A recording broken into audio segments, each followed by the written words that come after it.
What's up with the rise in colon cancer in younger adults? So we really need to talk about this because colon cancer is on the rise. And if it's affecting younger adults who aren't getting screened yet with colonoscopies or even knowing what to look for in terms of red flags, we could start seeing a rise in colon cancer deaths that goes beyond what we currently see. And I don't want to share this as a way to instill fear. I think that we, as young people and as human beings on this planet, deserve to know what is happening so that we can be empowered to make the right choices for ourselves and also just understand what could be going on with our bodies to be as proactive as possible. My name is Erin. I'm a registered dietitian and I specialize in irritable bowel syndrome and digestive disorders.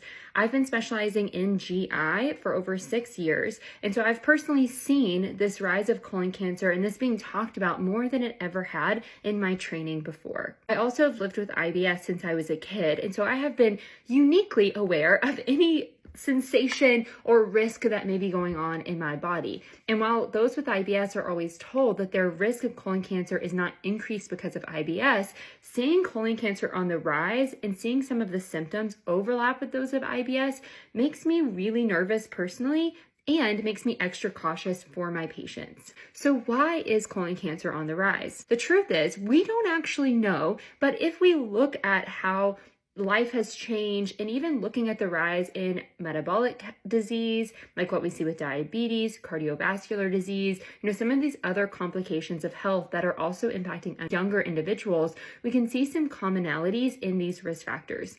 The first one being our lives have changed.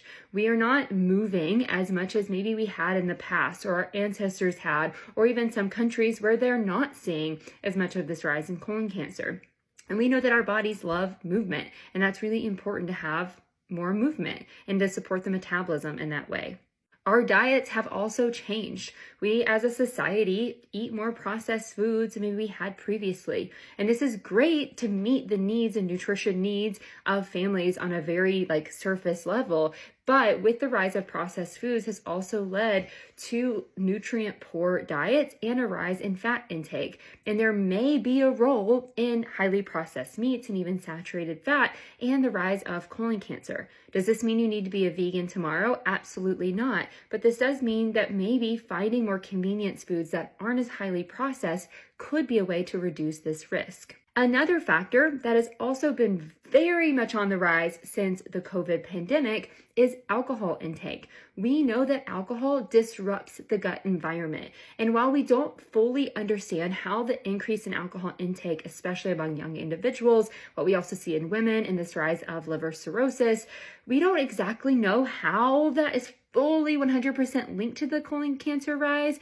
But if you look at them on charts, they rose together. So could there be an impact? And when looking at what has increased with processed foods and alcohol, something that has decreased is fiber. A lot of people are not eating enough fiber from their plant sources. And this may be because the processing, like the food industry, has stripped fiber from these convenient foods, which could maybe solve this problem, but also because fresh produce isn't always available, or we're just not reaching for it because maybe it's not what we want.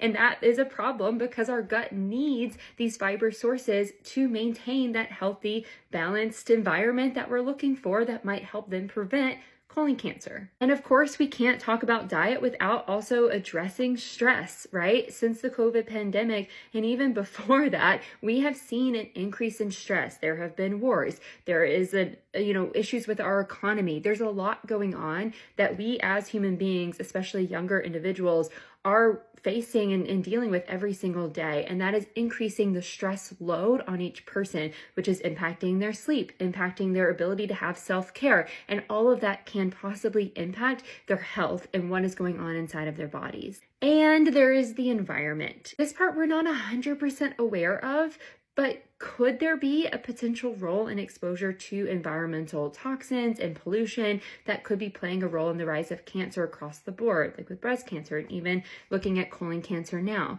I think it's worth a discussion, and not a fear-based discussion that's not really rooted in any science, but instead really good scientific evidence of how these toxins in the environment, pollution, all of these impacts of even climate change, how that could be impacting our bodies internally and how we can best address those. The bottom line is that we know colon cancer is on the rise. Yes, there may be some things that are contributing to this rise, and there's some things within your control that you could start shifting to decrease your risk. It's also important to understand that because we are seeing a rise and because there have been some things in place for many, many, many years that might be in place for you personally, it is important when you have new digestive symptoms, when you're seeing red flags with your gut symptoms, or when things just seem to be changing and it just doesn't feel right in your body, to truly advocate for the right screening measures and to make sure to communicate to your doctor and push for a referral to a gastroenterologist that's going to know exactly what to look for to do the proper screening. Getting on top of the screening process early and being able to catch this early will improve outcomes. And because this is a very treatable cancer, which is really incredible, but we have to see it, we have to be aware of it, we have to catch it to treat it. So it's important to make sure to advocate for that. Yes, it is scary. I totally understand that, but it is important to be proactive yourself so that you have the best outcomes.